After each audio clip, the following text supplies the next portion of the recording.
Bueno, yo soy la doctora Patricia Fernández y los voy a acompañar en la cursada de Marcos para la Intervención Policial en el Proceso Penal. Ustedes ya están terminando la segunda semana de cursada y habrán visto que durante estas 2 semanas lo que hemos trabajado son sobre principios generales del proceso penal.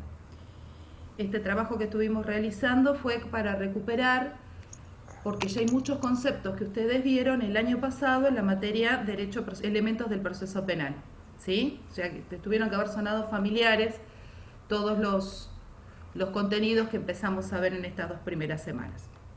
La semana que viene ya van a encontrarse en el aula que van a tener la primera actividad, ¿sí? Que va a ser una resolución de caso. O sea que van a tener un caso práctico para resolver sobre los contenidos que estuvieron viendo. Y esta resolución de caso lo vamos a hacer por medio de un foro.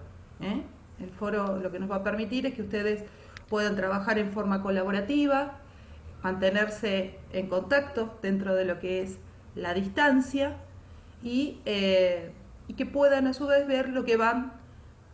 Perdón que tengo un poquito de delay, pero voy admitiendo los que van ingresando.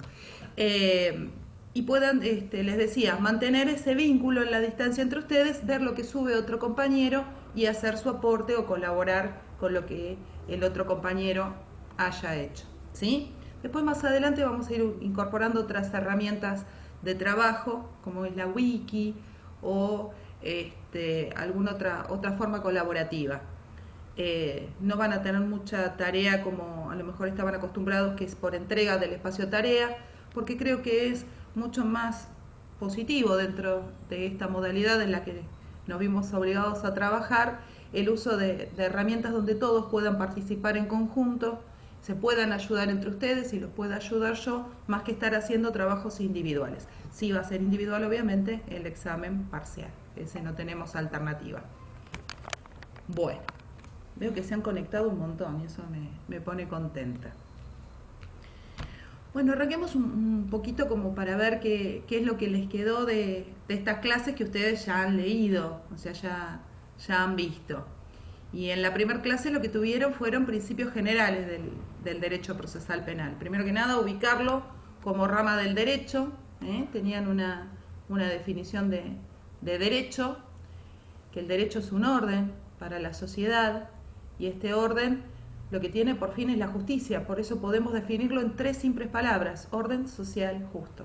Y este orden lo tenemos por medio de las normas. Este orden social se encuentra dividido en distintas disciplinas, que son las ramas del derecho. Hay una rama del derecho que es público, que es donde el Estado va a sentirse parte, va a querer tener injerencia, va a querer participar. Y dentro de esta rama del derecho público es donde encontramos el derecho penal y el derecho procesal penal. El derecho penal ustedes ya lo han estudiado todo, ya han visto todo lo que es el derecho de fondo, han estudiado penal 1 y penal 2, tuvieron el otro cuatrimestre con la doctora Begue legislación penal aplicada. Encima tuvieron un montón de trabajo porque tuvieron que ver toda legislación en un cuatrimestre y a distancia. Y el derecho procesal es aquel que nos ayuda a darle vida al derecho penal. Es decir, que ante la comisión concreta de un delito necesitamos saber primero que nada quién lo hizo, por qué lo hizo, cómo lo hizo. Y de eso se va a encargar el proceso penal. El proceso penal, a diferencia de lo que es el derecho de fondo, de lo que es el derecho penal, es un derecho más rígido, es más estructurado, es más formal. Entonces, ¿cómo podríamos llegar a definir al derecho procesal penal? Como un conjunto de pasos. Son pasos, etapas para poder llegar a una sentencia. Ya sea que esta sentencia sea condenatoria o sea absolutoria, es decir, que no ha hecho la persona que fue imputada el delito o que no tenemos la certeza plena de que lo ha realizado.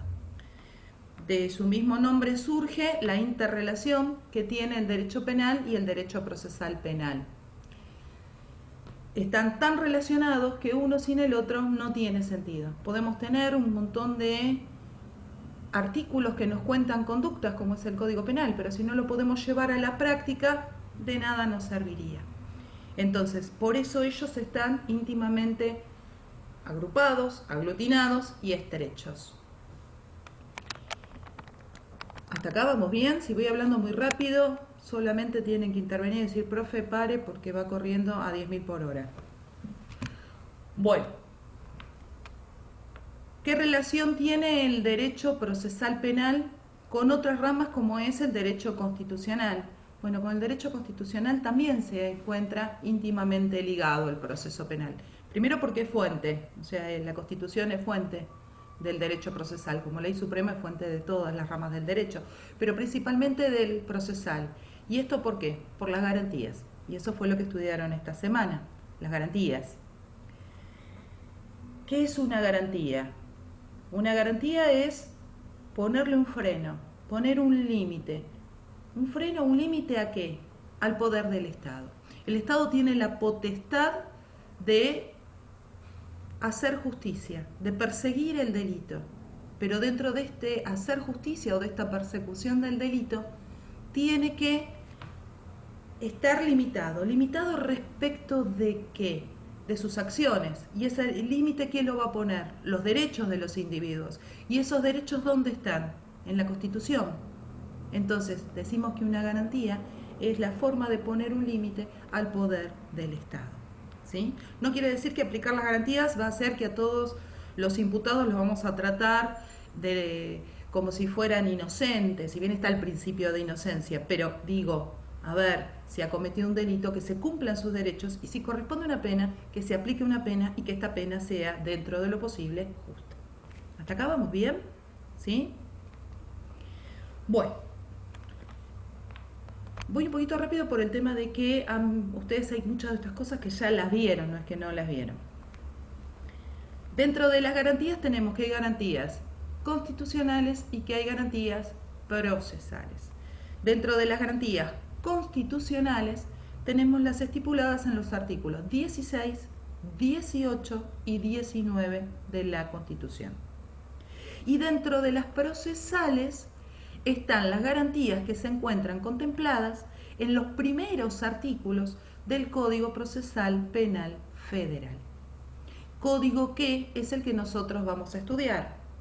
¿Y por qué vamos a estudiar el Código Procesal Penal Federal? Porque es el que se aplica a los delitos federales y se aplica en todo el territorio de la República Argentina. Si bien al día de hoy no tiene plena vigencia, solo se aplica en algunas provincias, por cómo está pautado, se supone que para el día que ustedes se hayan recibido ya va a estar de aplicación en prácticamente todo el territorio de la República. Entonces, tenemos que formarlo sobre la base de un código que ustedes van a aplicar. ¿Sí? Empecemos por las garantías constitucionales. Dijimos que estaban en el artículo 16, 18 y 19. En el artículo 16 está la garantía de igualdad. Por imperio de este artículo, todos somos iguales ante la ley en igualdad de circunstancias. No nos tenemos que olvidar de esta última parte, que la ley, la misma Constitución nos dice que vamos a ser iguales en igualdad de condiciones o de circunstancias. Por lo cual podemos a veces sentir como que no somos todos iguales. De hecho, cuando hablamos de igualdad, esta igualdad es teniendo en cuenta qué era lo que estaba realizando cada persona, cuál era su función y cuál era su condición. Si hablamos de alguien que tiene inmunidad, vamos a decir que es tratado en forma diferente, que no hay un trato igualitario con nosotros. Ahora bien, eso es lo que dice la Constitución. Los que tienen inmunidad, todos tendrán que ser tratados iguales, y los que no tenemos inmunidad, todos tenemos que ser tratados iguales. ¿Sí? Esta igualdad, que en principio no es absoluta, es relativa, y justamente por esto de la igualdad de condiciones, nos genera que todos tenemos la misma posibilidad de ir a reclamar ante la justicia. O sea que todos tenemos la chance de que si somos víctima de un delito, lo asocio al delito porque esto es derecho procesal penal, tenemos que poder ir a la justicia. ¿Sí? O sea que no nos pueden decir que no. Si hemos sido víctimas de un delito, no nos puede decir, no le recibimos la denuncia. No, la querella no. O no investigamos, no tenemos ganas. ¿Por qué? porque todos somos iguales. Entonces, si todos somos iguales y sufrimos un daño o un bien jurídico, es justo que el Estado nos dé a todos la misma protección. A tal punto es así que para buscar esta igualdad, todos tenemos derecho a una asistencia jurídica, ya sea porque la pudimos pagar, y si no la podemos pagar, el Estado nos va a proveer un letrado. ¿Sí? Y esta provisión de letrado no es solamente para los imputados, también va a ser para las víctimas. Esta es una innovación del Código Procesal que tenemos en este momento para los delitos federales, que antes la víctima no estaba contemplada. ¿Vamos bien hasta acá, el de igualdad? Nos vamos al 18. El 18 es el más largo de todos. Yo traté de graficárselos con un cuadrito, como para que les sea mucho más sencillo en la clase. Y ahí vemos que el 18 nos hace todo un barrido de garantías procesales. Y la primera garantía procesal está asociada a un principio penal, que es el de la legalidad. Ningún habitante de la nación podrá ser penado, es decir, no va a poder recibir una condena, si no fue previamente sometido a un juicio, o sea, un juicio que establezca que merece la condena, y que ese juicio se base en una ley previa. ¿Previa a qué? Al hecho que se va a juzgar. Y esto es por imperio del derecho penal. Ustedes saben que todo aquello que no está escrito en el Código Penal o en una ley penal no es constitutivo de delito. Entonces, no nos pueden juzgar y condenar sobre algo que no está escrito en el Código Penal. Esto se ve complementado por el principio de reserva del artículo 19, que dice que ningún habitante de la nación podrá ser privado de lo que la ley no prohíba, ni obligado a hacer lo que la ley no mande. Entonces, esta reserva que complementa el principio de legalidad, lo que nos está diciendo es: ¿podemos ser juzgados? Sí, pero con una ley que sea anterior a lo que yo hice y que establezca que mi conducta fue un delito. ¿Queda claro hasta acá? Esta es la primera gran garantía. ¿En qué consiste la garantía? Que si no hay una ley escrita que diga que mi conducta es delito, nadie me va a poder someter a un juicio. ¿Sí? Como complemento, para decirme culpable, tengo que ser sometido a un juicio que se base en esa ley previa. Hablamos de juicio y la Constitución en el mismo artículo 18 nos dice quiénes nos pueden juzgar. ¿Quiénes son los únicos que nos pueden juzgar? Los únicos que nos pueden juzgar son los jueces naturales. ¿Quién es un juez natural? Se entiende que juez natural es aquel que fue designado antes del hecho por el cual me va a juzgar, o sea, fue designado como juez antes de juzgarme a mí, y que tenga competencia en mi causa. La semana que viene van a ver la clase de jurisdicción y competencia. Puntualmente, ¿qué características tiene que tener este juez para poder juzgarme? O sea, si yo cometí un delito, ¿me puede juzgar un juez laboral? No. Si yo cometí un delito en la provincia de Buenos Aires, ¿me puede juzgar el juez de Entre Ríos? No. ¿Por qué? Porque no son naturales. Para ser naturales, tienen que haber sido investidos como jueces antes de juzgarme a mí y a su vez tener las condiciones de competencia en materia penal, que las vemos la semana que viene. Hasta acá vamos bien. Ese es el principio del juez natural y es una garantía, ¿sí? A ver, también podría pasar que empieza un juez en mi causa y ese juez se muere, toma licencia, no sé, se jubila. Ahora bien, el juez que lo va a reemplazar para mi causa tiene que ser alguien que sea juez, o sea, investido como juez, antes de que me tengan que juzgar a mí. No pueden designar a una persona con la investidura de juez para juzgarme puntualmente a mí. ¿Queda claro? Y la Constitución, también hablando de los juicios, dice que, bueno, aparte del juez natural, no podemos ser juzgados por comisiones especiales. ¿Qué es una comisión especial? Es un grupo de personas que se juntan, pudiendo ser abogados o no, para juzgar a una tercera. A ver, ahí estaríamos rompiendo cualquier garantía.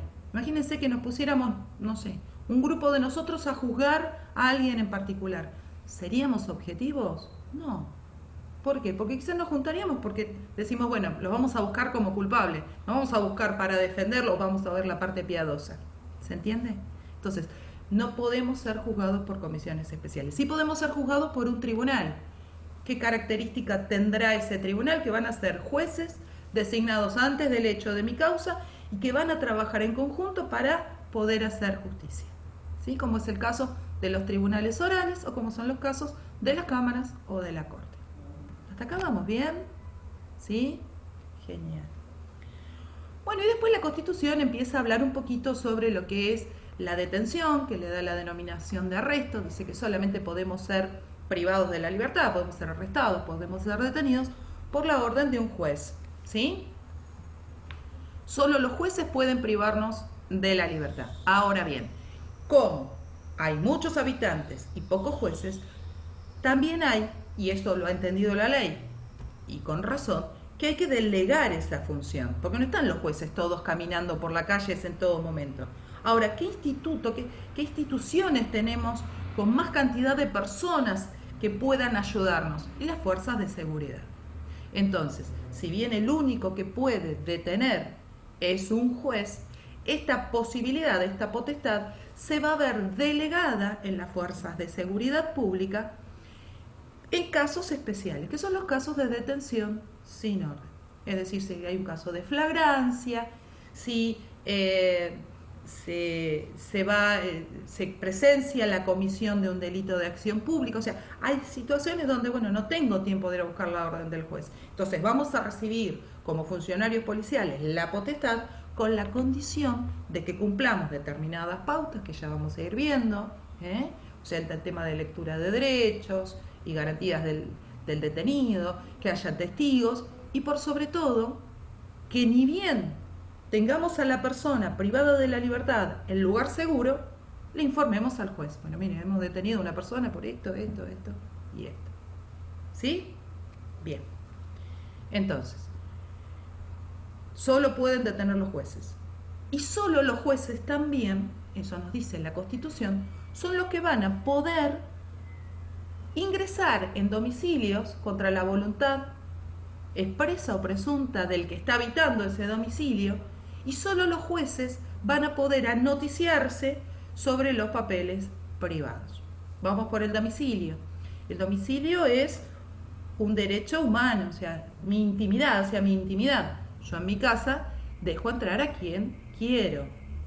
Ahora bien, ¿puede entrar cualquiera porque sí? No, de hecho, si entra cualquiera porque sí, ustedes ya saben que es un delito. Para que pueda entrar alguien aún contra mi voluntad en forma legal, tiene que ser porque lo está autorizando un juez. También este principio tiene una excepción, que son los allanamientos sin orden. Por esto mismo que les contaba en la detención. Hay situaciones donde, no tenemos jueces en todos lados o fiscales en todos lados. ¿Qué tenemos que hacer? Y bueno, vamos a entrar, vamos a cumplir con las pautas del allanamiento y lo primero que vamos a hacer cuando esté todo seguro y ordenado, su señoría, mire, o señor fiscal, mire, pasó esto. ¿Queda claro? Y respecto de los papeles privados, la Constitución es vieja, esa parte no se modificó. Hoy papeles privados quedan muy poco, puede quedar alguna escritura o puede quedar algún tipo de documento. Hoy el papel privado amplía su concepto a todo lo que tiene que ver con comunicaciones electrónicas. Y ahí entra su escalafón. Ahí es donde entran ustedes. Solo los jueces pueden ordenar una escucha telefónica, o solo los jueces pueden ordenar que una compañía de teléfono celular abra todos los chats de WhatsApp, o solo un juez puede ordenar que se intervenga una computadora para ver los mails de determinada cuenta, ¿sí? Esto no quiere decir que una vez que uno abra esa intimidad con orden del juez, entre a todos lados, o si tiene que entrar a todos lados, se haga de toda la información. Solamente se va a buscar aquella información que esté asociada a un delito o al hecho que está solicitando el juez. Digo el hecho que está solicitando el juez porque ustedes pueden llegar a prestar colaboración en materia civil o comercial, ¿eh? O laboral. Entonces, a ver, es amplio, me voy a poder meter, voy a ir a hurgar la parte privada, pero ¿qué es lo único que voy a buscar? Y voy a buscar nada más que aquello que me están pidiendo. Por eso, si ustedes en algún momento tienen que hacer una intervención de mails o una intervención en escuchas telefónicas, por más que escuchen un montón de cosas, solamente lo que van a buscar es la parte que hace a lo que le pidió su señoría, y no se lo van a poder divulgar a nadie, porque están haciendo de secretarios de justicia, ¿sí? O sea, si en el medio de la escucha encuentran, no sé, un chisme amoroso, no pueden estar contándole a la familia, todos no saben lo que escuché hoy, que dijo fulano. No, no podemos. Solamente nos quedamos con lo que nos está pidiendo. Lo otro quedará en nuestro fuero íntimo, quizás nos riamos, nos quede como una anécdota perdida, pero no lo podemos revelar. ¿Vamos bien hasta acá? ¿Sí? Pamela, ¿querías preguntar algo? Pamela tiene el micrófono abierto, pero me parece que no. Ahí está. Bueno, ¿qué más nos dice este artículo 18 de la Constitución? Nos habla también de la defensa, que después replica esto dentro de las garantías procesales. Todos tenemos derecho a una defensa en juicio. Ay, me está quedando 10 minutos nada más, a ver si lo puedo actualizar. A ver si me deja actualizar. ¿Qué es la defensa en juicio? La posibilidad de ser asistidos por un letrado. Esto no quiere decir que esta asistencia, no significa que esta asistencia sea para sacarme como libre porque defiende que soy inocente a ultranza. Cuando hablamos de defensa en juicio estamos hablando de que se respeten las garantías constitucionales, que sea un juicio justo, ¿sí? Si defendernos implica que tengamos una condena, bueno, que esa condena sea justa. A veces el término defensa es como que queda un poco perdido y creemos que la defensa es a ultranza, más allá de cualquier situación. ¿Queda clarito hasta acá? Y finalmente el artículo 18 nos habla de, bueno, aquellas personas que sean condenadas, cómo tiene que ser el lugar físico donde van a ser alojadas. Y dice que deben ser sanas y limpias para reeducación y no para castigo. Cuando hablo de sanas y limpias estoy diciendo que sea un lugar habitable, que tenga las condiciones mínimas de habitabilidad. Después, si son limpias o no, ellos hacen su limpieza. Es como ustedes cuando están en sus pabellones, ustedes son los responsables de que esté todo limpito. O cuando están en las aulas, si les gusta hacer sucio, si ya empieza a ser un problemita de ustedes. Y con los presos pasa lo mismo. Ellos hacen su propia limpieza. Lo que nos pide la Constitución es que sea un lugar habitable, que tenga esos servicios mínimos de habitabilidad. ¿Sí? Bien. Y después están las garantías procesales. Las garantías procesales ahora son un montón. Tenemos, por ejemplo, non bis in idem, nadie puede ser juzgado dos veces por el mismo delito. En este caso, cuando hablamos de mismo delito, hablamos de identidad de hecho y de causa. Si yo fui juzgada por el homicidio a Juan y fui encontrada culpable, no me pueden volver a juzgar por el homicidio de Juan, ¿sí? Esto no significa que no se revise. Cuando hablamos de que no puedo ser juzgada es porque ya tengo una sentencia firme. Es sentencia firme aquella que no se puede apelar. El otro principio que hay es el indubio pro imputado. Esto significa que en caso de duda si es inocente o culpable, será inocente. En caso de duda si cometió un delito con un agravante o con un atenuante, lo cometió con un atenuante. En caso de duda si cometió un delito muy grave, un delito menor, y será un delito menor. Siempre lo tenemos que beneficiar. ¿Queda claro hasta acá? ¿Sí? Bueno. Las otras garantías incorporadas tienen que ver con la garantía de participación de la víctima, la garantía de la identidad cultural, o sea que las personas que pertenecen a una etnia diferente, sobre todo si son de pueblos originarios, bueno, respetar un poquito los procedimientos que ellos tienen, o si tienen un lenguaje en particular, o algún ceremonial, sin apartarnos del código, pero lo que nos está pidiendo es respetemos los derechos de estas personas que ya tienen sus propias normas. ¿Sí? Y el resto de los principios nos habla del principio de inocencia. Todos somos inocentes hasta que en un juicio nos digan que somos culpables. ¿Eh? Y esto porque es para darnos una garantía. Imagínense si nos dijeran culpables de entrada, ya hasta nos verían mal por la calle. No podríamos transitar porque todos nos señalarían con el dedo. Entonces, bueno, a ver, somos inocentes hasta que una sentencia firme, es decir, inapelable, diga que somos culpables. Sé que hablé súper rápido, estoy viendo que me quedan 6 minutos. Aprovecho para contarlo, yo lo iba a hacer con la otra plataforma, pero me pedían desde la escuela que se grabara. Entonces, por eso lo tuve que hacer por Zoom. Y el Zoom vieron que nos da un tiempo muy acotadito, de 40 minutos. Ahora voy a dejar de grabar, solo para que quede grabado. Cualquier duda, cualquier consulta, está el foro, está el chat y está la mensajería. La próxima reunión sería el día viernes.